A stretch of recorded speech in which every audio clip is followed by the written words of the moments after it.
हाँ जी, राम राम आप सभी को। राजस्थान क्लासेस की यूट्यूब प्लेटफॉर्म पर आप सभी का एक बार फिर से बहुत बहुत वेलकम है। दोस्तों, राजस्थान जीके की ये क्लास होगी आपके लिए पीटीटी एग्ज़ाम और भी भर्ती परीक्षाओं की आप तैयारी कर रहे हैं तो हमारे साथ जुड़े रहिएगा। डेली रात को 9 बजे ये हमारी क्लास होती है। ये मॉडल पेपर आपके लिए स्पेशली होने वाला है दोस्तों, ठीक है। तो ज़रूर आप हमारे साथ जुड़े रहिएगा आखिर तक दोस्तों। और आज का जो पहला प्रश्न आपकी स्क्रीन पर मैं रखूं, लेकिन उससे पहले बता देना चाहता हूं दोस्तों, ये आप ज़रूर करिएगा राजस्थान क्लासेज .in, ठीक है। ये आपकी अपनी वेबसाइट है दोस्तों। वैसे आप गूगल पर जाओगे और आपको क्या टाइप करना है, गूगल पर जाना है और टाइप करना है राजस्थान क्लासेज। आपको पीटीटी का कंप्लीट कोर्स यानी पीडीएफ फॉर्मेट में मिल जाएगा। आप चाहो तो उसको डाउनलोड कर सकते हैं दोस्तों, ठीक है। चलिए, तो यहाँ पे कल हम लोगों ने ये बात कर ली थी, महाराणा प्रताप की अंतिम और आपातकालीन राजधानी कौन सी थी दोस्तों। तो आप में से काफ़ी भाई बहनों ने सही जवाब दिया था, बहुत अच्छा लगा दोस्तों। ऑप्शन ए आप सभी का सही आंसर था, सावंड राजधानी था दोस्तों, ठीक है। ठीक है, अगला सवाल देखते हैं। पाबू प्रकाश किसने लिखा। दोस्तों, आज का पहला सवाल आपकी स्क्रीन पर आ चुका है और मैं निश्चित ही मानूंगा कि आप इस क्लास के आखिर तक जुड़े रहेंगे क्योंकि बेहतरीन जो होने वाली है। पाबू प्रकाश दोस्तों आशिया मोड़ जी ने लिखा। ऑप्शन ए आपका लॉक हो जाएगा, ठीक है।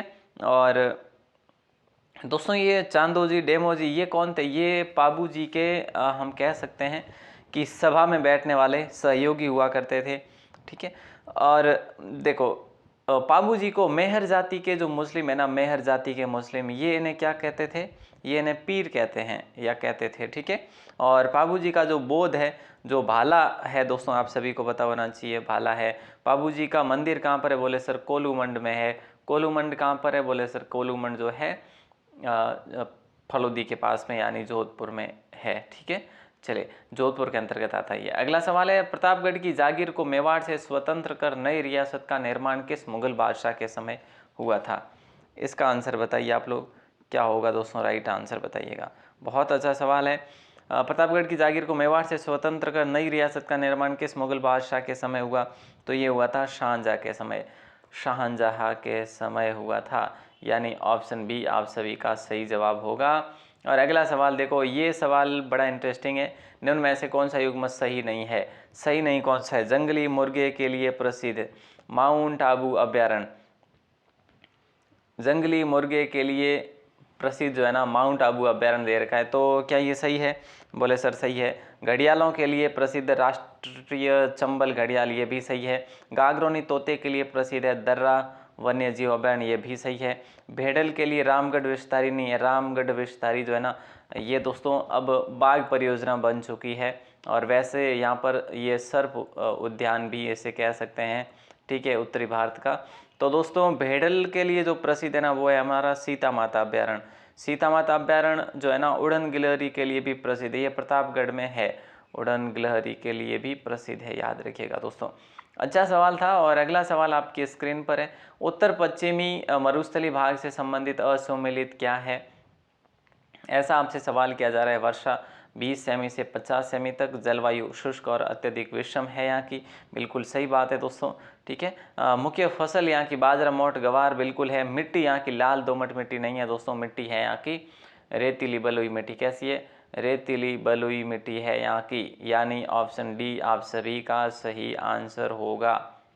दोस्तों, अगला सवाल देखिए, राजस्थान में मूर्ति कला का व्यवस्थित ढंग से विकास किस काल में प्रारंभ हुआ। राजस्थान में मूर्ति कला का व्यवस्थित ढंग से विकास जो है ना, किस काल में प्रारंभ हुआ दोस्तों, ये आपसे सवाल किया जा रहा है। राइट आंसर आप सभी का हो जाएगा मौर्य काल, यानी ऑप्शन ए को आप लोग लॉक करेंगे। ऑप्शन ए को आप सभी लोग लॉक करेंगे। बड़ा अच्छा सवाल था। और अगला सवाल देखिए, अगला सवाल है, इनमें से सही विकल्प नहीं है। इनमें से सही विकल्प नहीं है, ये आपसे सवाल किया जा रहा है। तो राइट आंसर देखो, सर्वाधिक बार लोकसभा सदस्य, प्रथम कैबिनेट मंत्री। देखो, सर्वाधिक बार लोकसभा सदस्य नाथूराम मिर्धा रहे हैं, ठीक है, ओके सर। प्रथम कैबिनेट की बात करें तो श्री कालूलाल श्रीमाली रहे हैं। राज्य के प्रथम महिला मुख्यमंत्री वसुंधरा राजे। मुख्यमंत्री पद पर रहते हुए निधन टीकाराम पालीवाल का नहीं, बल्कि हमने कल की ही क्लास में बात करी थी कि बरकतुल्ला खान का निधन हुआ था 1973 में, याद होना चाहिए आपको। अगला सवाल है कि बयाना दुर्ग में स्थित विजय स्तंभ किस काल का माना जाता है। दोस्तों, देखो वैसे विजय स्तंभ राजस्थान में काफ़ी बने हुए हैं। जैसे सबसे पहला विजय स्तंभ भयानक दुर्ग का है, जो सबसे प्राचीन काल का माना जाता है। ये गुप्त काल में बनाया गया दुर्ग है दोस्तों, ठीक है। समुद्रगुप्त के समय का माना जाता है। अगला सवाल है कि राजस्थान का कौन सा लोक नृत्य जो है, राजस्थान का कौन सा लोक नृत्य रूप 2010 में यूनेस्को की अमूर्त सांस्कृतिक धरोहर सूची में शामिल किया गया, तो वो है कालबेलिया नृत्य दोस्तों। ऑप्शन बी आप सभी का लो। कालबेलिया नृत्यों के 4 प्रकार है दोस्तों, ठीक है। जैसे कौन कौन से, वागड़िया है, इंडोनी है ना, वागड़िया, इंडोनी, पणिहारी। एक और है, वो आपको बताना है दोस्तों कौन सा है, वो आप कमेंट जरूर करिएगा। पूरे करने हैं ये नृत्य, है ना। हाँ सर। अगला सवाल देखिए, पूछा जा रहा है, देखो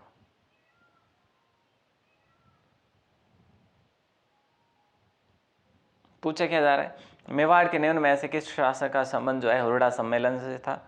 दोस्तों हुरडा सम्मेलन जो है ना, ये कहाँ पर हुआ था, भीलवाड़ा में हुआ था।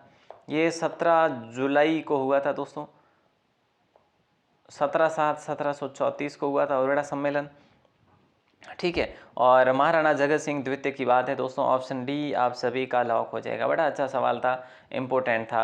जैसलमेर की चट्टान जो है ना दोस्तों, ये कैसी चट्टान है, जैसलमेर की चट्टान जो है ये कैसी चट्टान है, तो बलुआ पत्थर की चट्टान है दोस्तों। कैसी है, बलुआ, यानी ऑप्शन ए आप सभी का सही जवाब हो जाएगा। और ये कौन से काल की मानी जाती है, तो जुरासिक काल की मानी जाती है, ठीक है। अच्छा सवाल है दोस्तों। अगला सवाल देखिए, महाराणा प्रताप ने मेवाड़ भूमि को मुगलों से मुक्त कराने का अभियान कहाँ से प्रारंभ करा था, तो याद रखना दिवेर से करा। वैसे आपने आंसर तो आपको शो हो ही गया, ठीक है।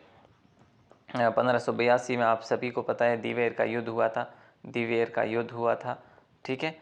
जिसमें महाराणा प्रताप और सुल्तान खान के मध्य, महाराणा प्रताप व सुल्तान खान के मध्य ये युद्ध हुआ था दोस्तों। आप सभी को जानकारी होनी चाहिए। सुल्तान खान कौन था, ये अकबर का काका था, ठीक है। चलो अगला सवाल देखिए, पूछा जाए, लेकिन उससे पहले मैं बता दूं एक बार फिर से आपको कि दोस्तों राजस्थान क्लासेज वेबसाइट है, गूगल पर आपको मिल जाएगी। आप गूगल पर जाओगे और वहाँ पर आपको टाइप करना होगा राजस्थान क्लासेज, तो आपको PDF मिल जाएगी, ठीक है। बिल्कुल PDF मिल जाएगी सारी की सारी, राजस्थान जी के, इंडिया जी के, साइंस और टीचिंग एप्टीट्यूड, हिंदी, है ना, जिसकी भी इच्छा हो आप। दोस्तों नेक्स्ट सवाल है, संविधान के भाग 6 में अनुच्छेद 168 से 202 तक किससे संबंधित प्रावधान है, यानी किससे रिलेटेड है, तो राज्य विधानमंडल या राज्य न्याय व्यवस्था या राजस्व मंडल। दोस्तों बड़ा अच्छा सवाल है और बहुत आसान सा सवाल है। राज्य विधानमंडल को लॉक करेंगे, और राज्य की जो भी विधायी शक्तियाँ होती है वो किस में होती है, विधानमंडल में होती है। अगला सवाल है, महाराणा सांगा के राज्यारोहण के समय मालवा का शासक कौन था। दोस्तों समकालीन पूछा जा सकता है, समकालीन शासक के बारे में कई बार पूछा जाता है, ठीक है। तो यहाँ पर आप सभी का जो राइट आंसर होगा वो क्या हो जाएगा, ऑप्शन बी हो जाएगा, नसीरुद्दीन। मालवा का शासक कौन था दोस्तों, नसीरुद्दीन था, यानी ऑप्शन बी आपका लॉक हो जाएगा। हाँ, और नसीरुद्दीन के बाद तो यहाँ पे उत्तराधिकारी युद्ध छिड़ गया था उनके पुत्रों में। अगला सवाल है कि असुमिलित आपको छांटना है, यानी जो चोटी दे रखी है ना, पर्वत चोटी, उसका मीटर जो है ना, मीटर में इसकी ऊंचाई सही है कि गलत है। शहर चोटी की बात करें दोस्तों, गुरु से जरा दिल ऊंचा रखो या अच्छा रखो, ये हमारी ट्रिक है दोस्तों, आपकी अलग हो सकती है। गुरु शिखर आएगा पहले नंबर पे, दूसरे नंबर पे शहर आएगा, तीसरे नंबर पे जरगा आएगा। तो गुरु शिखर जो है 1722 है दोस्तों, शहर 1597 है, तो यहाँ पे ये 1597 सही है। दिलवाड़ा दोस्तों 1442 है ना, क्या सही बात है।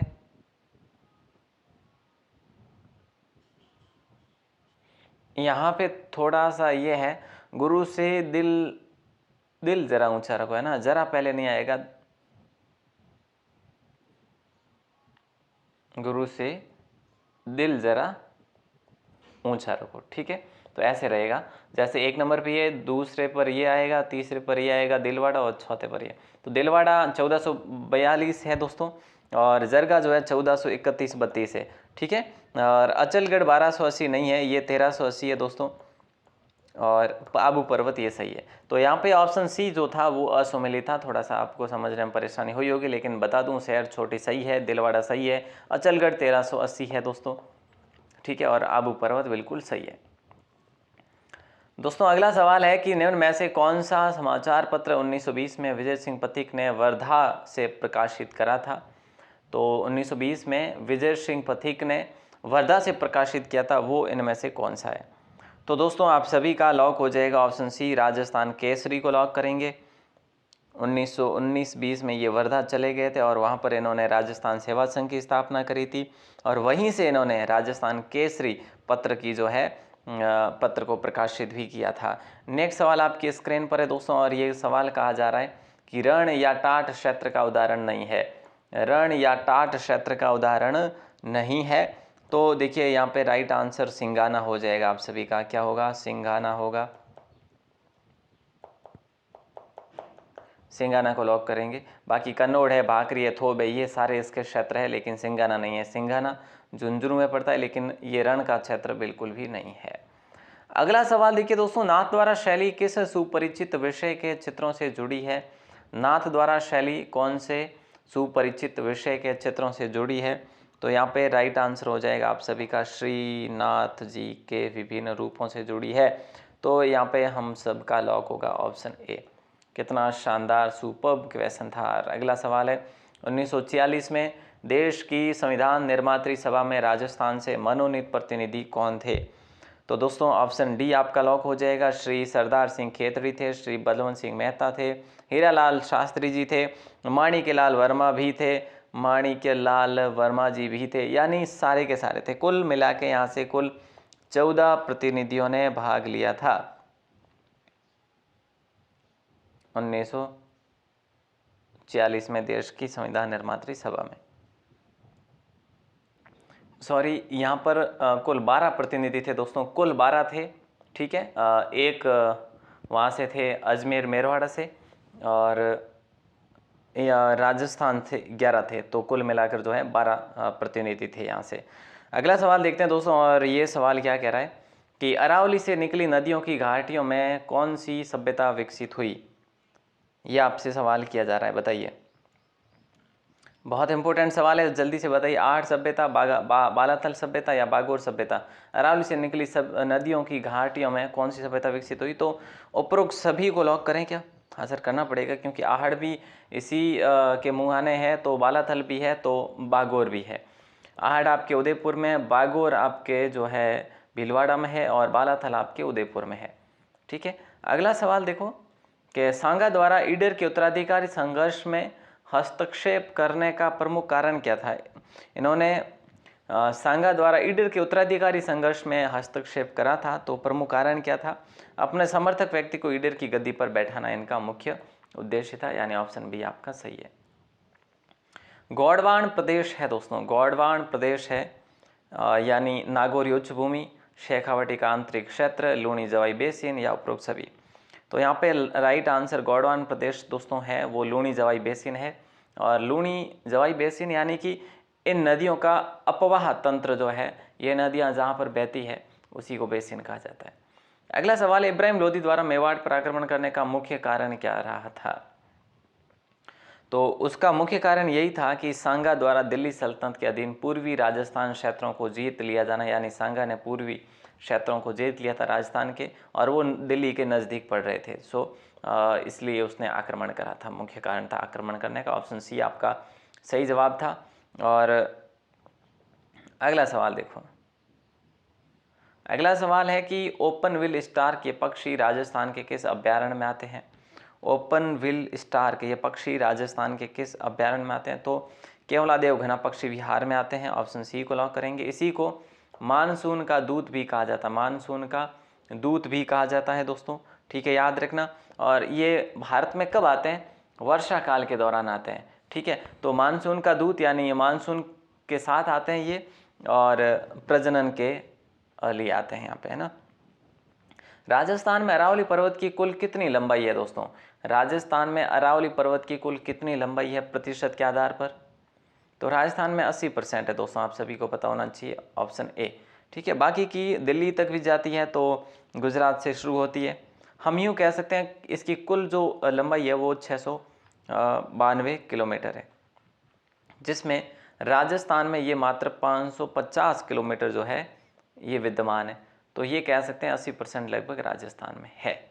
ओके, अगला सवाल है कि निम्नलिखित में से किस राजपूत राज्य के उत्तराधिकार के मामले में सम्राट जहांगीर के हस्तक्षेप किया, जहांगीर ने हस्तक्षेप किया और अपनी पसंद के व्यक्ति को सम्राट बनाया। बात हो रही है, कहाँ की बात हो रही है, ये आपसे सवाल किया जा रहा है।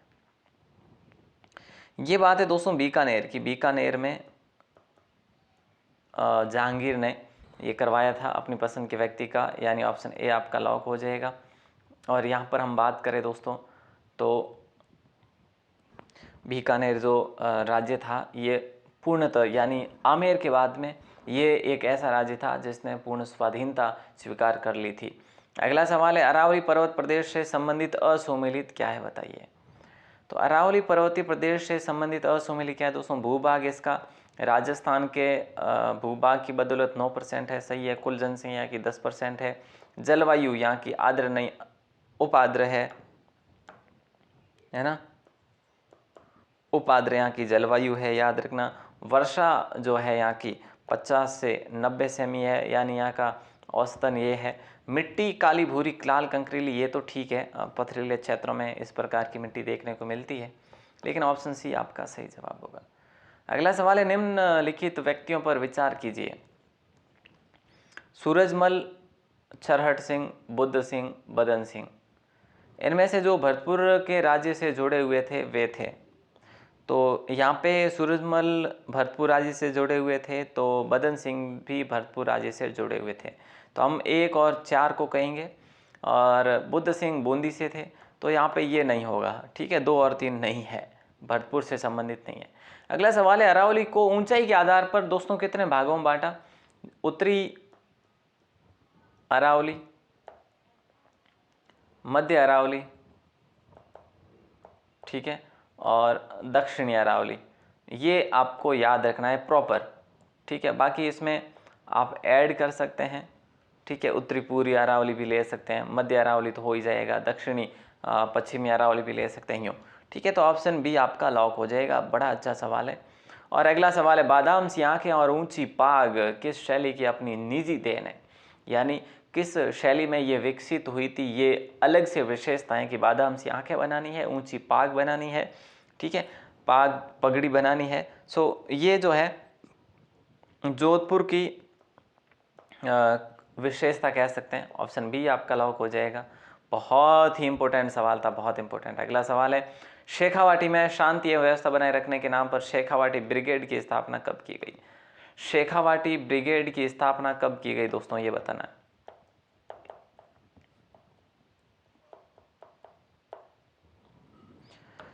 तो यहाँ पे राइट आंसर हो जाएगा 1835 साहब। अगला सवाल आपकी स्क्रीन पर है और पूछा जा रहा है कि झालावाड़ रियासत में कौन सी रियासत के सिक्के प्रचलित थे। बीकानेर के, करौली के, कोटा के। देखो जाहिर सी बात होगी, कोटा से अलग हुई थी रियासत झाला मदन सिंह के समय। ऑप्शन सी आपका लॉक हो जाएगा, है ना। और इन सिक्कों पर जो है ना बहुत सारे अलग अलग मतलब चित्र उकेरित हुआ करते थे। राजपूताना मध्य भारत सभा का प्रथम अधिवेशन 1918 में हुआ था दोस्तों, क्या आपको पता है। हाँ सर, तो वो कहाँ पर हुआ था, दिल्ली में हुआ था दोस्तों। ऑप्शन ए आपका लॉक हो जाएगा। गिरधर शर्मा पंडित थे, पंडित गिरधर शर्मा की अध्यक्षता में हुआ था। ठीक है, तो यहाँ पे आप सभी का लॉक हो जाएगा ऑप्शन ए।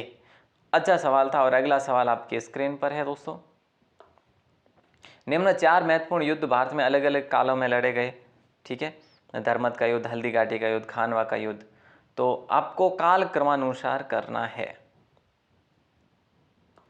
तो देखिएगा यहाँ पे, देखो चौसा का युद्ध जो है 1539-40 के आसपास हुआ था। और धर्मत का युद्ध हम अभी फ़िलहाल एक बार इसको रिमूव करते हैं। हल्दी घाटी युद्ध 1576 में हुआ था दोस्तों, और 1526-27 में आपका जो है खानवा का युद्ध हुआ था। तो यहाँ पे देखो सबसे पहले तो खानवा का युद्ध आएगा, 4 आएगा यहाँ पे। ठीक है, और उसके बाद आपका आ जाएगा चौसा का युद्ध, जैसे 1539 है तो ये आ जाएगा 1। उसके बाद आपका हल्दीघाटी का आ जाएगा, यानी सबसे लेटेस्ट कौन सा है, 2 है ना, धर्मत का। तो 4-1-3-2, 4-1-3-2 यानी ऑप्शन सी आप सभी का लॉक हो जाएगा। बड़ा अच्छा सवाल था। अगला सवाल है, किस लोक नृत्य में डफली, घुरालियों, खंजरी और पुंगी वाद्य यंत्रों का प्रयोग किया जाता है? तो दोस्तों यहाँ पे आप सभी का राइट आंसर हो जाएगा ऑप्शन बी। इंपॉर्टेंट सवाल है, ऑप्शन बी को लॉक करेंगे। कालबेलिया में इसका प्रयोग किया जाता है। ठीक है, एक सवाल मैं आपको दे रहा हूँ जिसका आंसर आपको बाहर आके कमेंट सेक्शन में देना है दोस्तों। विरुद्ध चतरी किसके द्वारा लिखित ग्रंथ है जिसमें महाराणा प्रताप का वर्णन है? इसका कमेंट में आपको जवाब देना है। मैं वेट करूंगा आपके कमेंट का दोस्तों। और आपको एक और काम करना है, बड़ी ध्यानपूर्वक सुनिएगा, शेयर करना है क्लास को, है ना। अधिक से अधिक क्लास को शेयर करोगे तभी जो है बात बन पाएगी दोस्तों। ठीक है, और आप हमारे साथ जुड़ते हैं उसके लिए आप सभी का बहुत बहुत थैंक यू। और मिलते हैं अगली क्लास में, सुबह मॉर्निंग 9 बजे की क्लास में। और दोस्तों मैंने आपको बताया राजस्थान क्लासेज आप सर्च ज़रूर करिएगा गूगल में जाकर। राजस्थान क्लासेज.in नाम से वेबसाइट मिलेगी आपको। ठीक है, आप राजस्थान क्लासेज सर्च करोगे ना तो आपको फर्स्ट में ही मिल जाएगी राजस्थान क्लासेज वेबसाइट। तो ज़रूर विजिट करिएगा, वहाँ पर आपको कंप्लीट जो है नोट्स मिल रहे हैं। All the best.